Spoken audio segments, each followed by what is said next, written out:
लड़की जाती है उसके ऑफिस पर, लेकिन होता क्या है, वो उस लड़की ने बताया कि उसके ऑफिस पर कोई भी व्यक्ति नहीं होता है, ना तो कोई संगठन का पदाधिकारी होता है, ना किसी पार्टी का पदाधिकारी होता है। उसका जो ऑफिस है, ऑफिस नहीं बल्कि वो अपने रूम पर लेकर जाता है जहाँ वो रह रहा होता है। वहाँ पर उस लड़की को बहलाकर फुसलाकर ही नहीं बल्कि उसके साथ में जबरदस्ती वो शारीरिक संबंध बनाता है, और शारीरिक संबंध बनाने के बाद में उसके एक हिडन कैमरे से वीडियो भी बनाता है।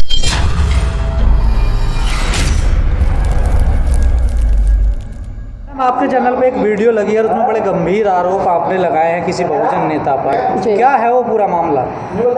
देखिए, आरोप नहीं है वो, क्योंकि मैं कोई भी बात करती हूँ, क्योंकि मैं मीडिया में भी काम करती हूँ और मैं तथ्य के आधार पर, सबूतों के आधार पर ही किसी बात को रखती हूँ। और उसी कड़ी में मैंने जो वीडियो डाला है, बिल्कुल मैंने स्पष्ट कहा है, क्योंकि आज हम देख रहे हैं कि बहुजन समाज में बहुत सारे नेता ऐसे निकल कर आ रहे हैं जो महान पुरुषों की बात करते हैं, बाबा साहब की बात करते हैं, साहब काशीराम जी की बात करते हैं, उनके आंदोलन को आगे बढ़ाने की बात करते हैं, या बहुजन समाज में जितने भी संत महान पुरुष जन्मे हैं उनको आगे बढ़ाने की बात करते हैं। लेकिन अगर हम उनका दूसरा चेहरा देखें, उस चेहरे के अलावा जिस चेहरे को उन्होंने बहुजन महान पुरुषों से ढका हुआ है, अगर हम उस चेहरे की बात करें तो कहीं ना कहीं वो हमें समाज के उभरते हुए नेता नजर आते हैं। हम उन पर विश्वास स्थापित करते हैं, हम उनको एक आदर्श नेता के रूप में देख रहे हैं कि हाँ, कल को आने वाले भविष्य में ये लोग देश की कमान को संभालेंगे और बहुजन समाज को एक अच्छी सही दिशा और दशा देने का काम करेंगे। लेकिन वही जब उनका दूसरा चेहरा, वो चेहरा जो समाज से छुपा हुआ है, समाज के सामने नहीं है, लेकिन पिछले कई महीने से लगातार एक समाज की बिटिया है जो कि मेरे संपर्क में थी, उसने कई बार मुझे फ़ोन भी किया, मिलने के लिए भी बुलाया, तो समय निकालकर जब मैं उसके पास गई और जब मैंने उसकी कहानी सुनी तो मेरे रोंगटे खड़े हो गए और मेरी आंखों से आंसू झलक गए कि इतनी दर्दनाक घटना और उस व्यक्ति ने की जो अपने आप को बहुजन महान पुरुषों का अनुयायी कहता है कि मैं इन महान पुरुषों की विचारधारा को आगे बढ़ाने का काम कर रहा हूँ। घटना कुछ इस तरह से, पिछले कई महीने से, महीने नहीं बल्कि महीने से तो वो लड़की परेशान है पिछले 1.5-2 साल से, लेकिन ये घटना है 3-3.5 साल पहले की। समाज में एक ऐसा नेता है जो कि अपने आप को अनुयायी भी कहता है, भक्त भी कहता है और न जाने क्या क्या कहता है, और अपने आप को उत्तराधिकारी भी बोलता है। मैं बिल्कुल स्पष्ट कर दूं, ये शब्द उसका बहुत ज़्यादा प्रचलन में चलता है कि मैं उत्तराधिकारी हूँ। हाँ, बहुजन महान पुरुषों का अपने आप को उत्तराधिकारी बताता है। लेकिन जब उस बिटिया ने उस व्यक्ति की जो सच्चाई है वो मुझे बताई तो मैं सोचने पर मजबूर हो गई और बहुत सारे सवाल मेरे सामने खड़े हुए, क्या मैं उस व्यक्ति के लिए वीडियो बनाऊं, या समाज से उस लड़की के लिए आवाज़ उठाने के लिए समाज को संगठित करूं, या मैं उन बड़े बड़े नेताओं से जो समाज में चोला पहनकर घूम रहे हैं बहुजन महान पुरुषों का, या उनके उस चेहरे को उजागर करने का काम करूं। बहुत ज़्यादा सवाल थे, लेकिन कहीं ना कहीं मैंने भी इस कड़ी में एक कदम आगे बढ़ाया और हौसला बढ़ाया कि जो भी होगा हो जाएगा। लेकिन मुझे उस बिटिया के जीवन से जो खिलवाड़ हुआ है, उसकी भावनाओं के साथ में जो खिलवाड़ हुआ है, उसके साथ में जो शारीरिक शोषण हुआ है, उससे उसको न्याय दिलाकर, और समाज में जितनी बहन बेटियां, क्योंकि आजकल हम देख रहे हैं कि समाज में जो लोग काम कर रहे हैं, समाज की बहन बेटियां बहुत ज़्यादा प्रभावित हो जाती है कि ये व्यक्ति मिशन मूवमेंट में काम कर रहा है, बहुजन महान पुरुषों की बात करता है, या किसी भी पार्टी किसी भी संगठन के साथ में जुड़कर या ना जुड़कर उसको आगे बढ़ाने की बात करता है। तो इन चीज़ों से कहीं ना कहीं बहुजन समाज की जो बेटियां हैं वो बहुत ज़्यादा प्रभावित होती है। ऐसा भी तो हो सकता है पहले उनका समझौता हुआ हो, अब समझौते पे बात नहीं बननी हो, इस प्रकार के ज़्यादा मामले आते हैं। हाँ, बिल्कुल आपने सही कहा। मैं पूरी जो घटनाक्रम है जो मेरे पास आया है सबूतों के आधार पर, मैं उसी पर बात करूंगी, ना तो मैं सबूतों से इधर जाऊंगी ना उधर जाऊंगी। जिस तरह से उस लड़की ने बताया कि पिछले 4 साल पहले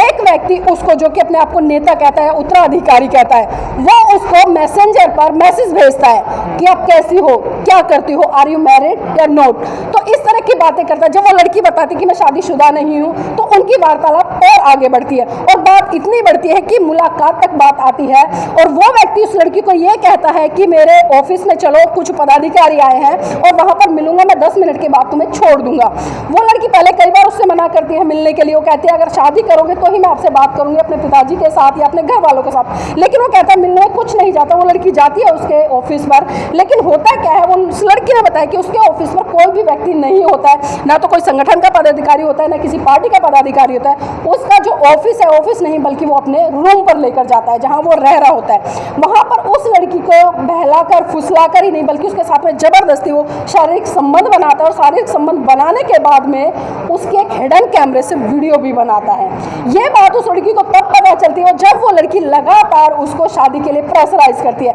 कि आप उससे शादी कर लो, आपको इतना समय बीत गया है, आप लगातार कहते आ रहे हो कि अभी कारवा और आगे बढ़ाना है और आगे बढ़ाना है, जब मैं सफल हो जाऊंगा तब तुमसे शादी करूंगा। भाई मेरी भी एक सीमा है, मैं कब तक इंतजार करूं? जब वो लड़की प्रेशराइज करती है तो वो व्यक्ति जो कि अपने आप को अनुयायी कहता है महान पुरुषों का, जो कि बहुजन महान पुरुष है, वो साफ साफ कहता है कि हिडन कैमरे से मैंने तुम्हारी अश्लील वीडियो बनाई है, अगर तुम ज्यादा करोगी तो इसको मैं सोशल मीडिया पर वायरल कर दूंगा। मतलब फिर शादी नहीं हो रही है, कुल मिलाकर कहने का मतलब। हाँ, अब उसने बिल्कुल साफ साफ मना कर दिया है शादी करने के लिए, जो कि अपने आप को नेता कहता है या कुछ भी कहता है। उस व्यक्ति ने साफ साफ उस लड़की को मना कर दिया, और जब उस लड़की को मना किया तो उस लड़की ने कहीं ना कहीं एक न्यायालय से उम्मीद लगाई, पुलिस प्रशासन से उम्मीद लगाई, क्योंकि उसके साथ में जिस तरह से शादी भी हुई है केस मामले। हाँ, इस मामले में FIR भी हुई है, केस भी चल रहा है, मैं आपको बता दूं केस भी चल रहा है कोर्ट में। और इतना ही नहीं, जब वो लड़की बेचारी आती है, क्योंकि उसके पास में संसाधन नहीं है, पैसे नहीं है, छोटे मोटे जो भी उसने एडवोकेट्स कर रखे हैं प्राइवेट है, 1-2 एडवोकेट्स उसके साथ में आते हैं, लेकिन जब वो व्यक्ति कोर्ट में आता है जो कि अपने आप को नेता कहता है, उसके साथ में कम से कम 40-50 वकील आते हैं। और ये देखिए, इसमें एक चीज और है, पुलिस प्रशासन से लेकर कोर्ट तक के सभी लोगों को उसने खरीद रखा है। मतलब उस व्यक्ति का दबदबा इतना है कि वो लड़की अभी पिछली डेट से आई थी, उसने बताया थी 17 तारीख की उसकी डेट थी, कोर्ट से लौट रही थी। उस व्यक्ति ने उस लड़की पर एक मुकदमा दायर किया, उसको बोलता है कि भाई इसने मेरे से 8-9 लाख रुपए लिए थे, अब ये मेरे पैसे दे नहीं रही है। लेकिन 7 तारीख को खारिज हो जाता है वो मुकदमा, लड़की के फेवर में जाता है। वो पूरे तथ्य और सबूतों के आधार पर कहते हैं भाई मैंने इससे 1 पैसा भी नहीं लिया है। ये पूरा मामला उस लड़की के फेवर में जाता है। और फिर होता क्या, वो लड़की वहां से आ रही होती है तो उसी व्यक्ति की गाड़ी से, जैसा उस लड़की ने बताया, उसी व्यक्ति की गाड़ी से हथियार निकालकर उस लड़की पर जानलेवा हमला किया जाता है। कोर्ट में है। हाँ, पूरा मामला कोर्ट में चल रहा है। लेकिन विडंबना ये है, चाहते हैं कि समाज के जो बेटियां बेटे हैं वो उजागर रहे हैं, मतलब बिल्कुल होशियार रहे हैं इन लोगों। मैं चाहती हूँ कि ये घटना बहुत बड़े स्तर पर सामने निकल कर आनी चाहिए, और जो व्यक्ति इस तरह की घटनाओं को अंजाम दे रहा है उसका भी चेहरा उजागर होना चाहिए, तो कि ताकि समाज में जो लोग मिशन मूवमेंट के नाम पर उनको लाखों करोड़ों रुपए डोनेशन देते हैं, ये सोचना पड़ेगा कि वो लाखों करोड़ों रुपए डोनेशन मिशन मूवमेंट पर ना लगकर बल्कि उनकी खुद की अय्याशियों पर लग रहा है। ये बहुत बड़ा सवाल है, समझना पड़ेगा यहाँ पर लोगों को कि जो लोग किसी भी व्यक्ति को आदर्श के रूप में देखने लग जाते या उनके अंदर महान पुरुषों की छवि देखने लग जाते, लेकिन जब सच्चाई सामने आती है तो लोगों को उनका बायकॉट कर देना चाहिए। क्योंकि हम देखते हैं कि समाज में जब विश्वास बनता है, क्योंकि बाबा साहब के जीते जी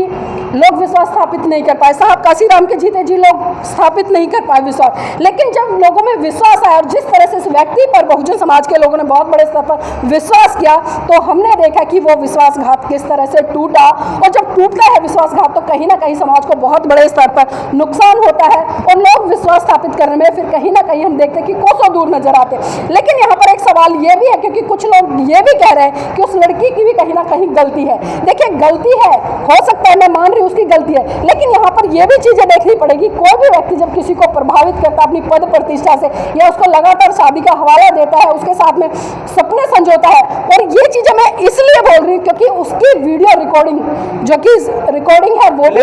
हाँ, वो ब्लैकमेल कर रहा है, उसकी सारी रिकॉर्डिंग भी है, और जिस भी संगठन से वो जुड़ा हुआ है उस संगठन को लगातार वो बढ़ा भी रहा है, और जो लोगों से पैसा ले रहा है उस पैसे को अपने निजी स्वार्थों की पूर्ति करने के लिए लगातार इस्तेमाल। निजी मामला है तो इसको आपके वॉलेट में जाता है। नहीं, देखिए सर, निजी मामला कैसे हो सकता है? कोर्ट में है मामला अभी तो एक व्यक्ति अपने आप को सामाजिक कहता है, एक व्यक्ति अपने आप को महान पुरुषों का उत्तराधिकारी कहता है, तो उसका ये सामाजिक या निजी, उसका ये निजी मामला कैसे होगा? आप मुझे खुद बताइए। चाहे तो मैं अपने आप को सामाजिक कहना छोड़ दूं, या मैं अपने आप को महान पुरुषों का उत्तराधिकारी कहना छोड़ दूं। अगर मैं निजी हूं, मैं समाज में काम नहीं कर रही, किसी संगठन को नहीं चला रही, किसी पार्टी से नहीं जुड़ी हूं, तो मैं निजी हो सकती हूँ, वो मेरा निजी फैसला हो सकता है, वो मेरी निजी लाइफ में घटी घटना हो सकती है। लेकिन जब मैं समाज में आके समाज के लिए बुलंद आवाज और मुखर रूप से आवाज, निजी मामला ना पर्सनल मामला, देखिए उनके संबंध रहे। अब देखिए, पर्सनल मामला, वही चीज आपने कह दी कि जिस तरह से बाबा साहब ने सन 1956 में बौद्ध धर्म को ग्रहण किया। जब उन्होंने बौद्ध धर्म ग्रहण किया तो खाली बाबा साहब ने अपने लिए नहीं किया, बल्कि उस लाखों करोड़ों बहुजन समाज के लोगों को दिशा और दशा देने के लिए किया, जो कि कहीं ना कहीं रूढ़िवाद, परंपरा, आडंबर में उलझा हुआ था। और वही चीज आज वो व्यक्ति कर रहा है, मंचों में काफी भीड़ इकट्ठी करता है, बहुत सारे लोगों को बुलाता है। तो उसका ये बताइए मुझे, निजी मामला कैसे हो गया? जब एक व्यक्ति समाज में लगातार धरातल पर है, काम कर रहा है, तो उसका निजी मामला कैसे हो गया? देखिए, ये बात मैं इसलिए कह रही हूँ क्योंकि जो भी व्यक्ति समाज में काम करता है, और चरित्र की बात सबसे महत्वपूर्ण यहाँ पर मैंने इसलिए उठाए क्योंकि जितने भी हमारे महान पुरुष रहे उनके चरित्र पर आज भी एक भी ऐसा दाग नहीं रहा कि कोई व्यक्ति उन पर उंगली उठा सके। तो इसीलिए मैंने ये बात कही है कि समाज में काम करने वाले व्यक्ति का, चाहे वो किसी भी आधार पर करा, उसका चरित्र सबसे महत्वपूर्ण होता है। अगर उसका चरित्र साफ है, वो चरित्र से एक तरह से सक्षम है तो उस पर कोई भी उंगली उठा नहीं सकता, लेकिन जिस तरह से बहुजन महान पुरुषों का नकाब ओढ़कर लोग चरित्र से खिलवाड़ करते हैं, समाज की बहन बेटियों के साथ में खिलवाड़ करते हैं और उन्हीं के समाज के लोगों से पैसा लेकर और उन्हीं से अय्याशी करने का काम करते हैं, तो सवाल बहुत बड़ा खड़ा होता है। और मैं उम्मीद करूंगी कि ऐसे मुद्दों को बड़े स्तर पर उजागर करना चाहिए तो कि उस बेटी को न्याय मिल सके। और मैं इंतजार कर रही हूँ कि इस मुहिम को ज़्यादा से ज़्यादा लोग चलाएं और संगठित होकर उस बेटी के लिए न्याय की उम्मीद करें, ताकि अन्य समाज की या जो भी बहुजन समाज की बेटियां हैं उनको इस तरह से दुष्कर्म या उन पर जो अत्याचार शोषण हो रहे हैं उनसे बचाया जा सके।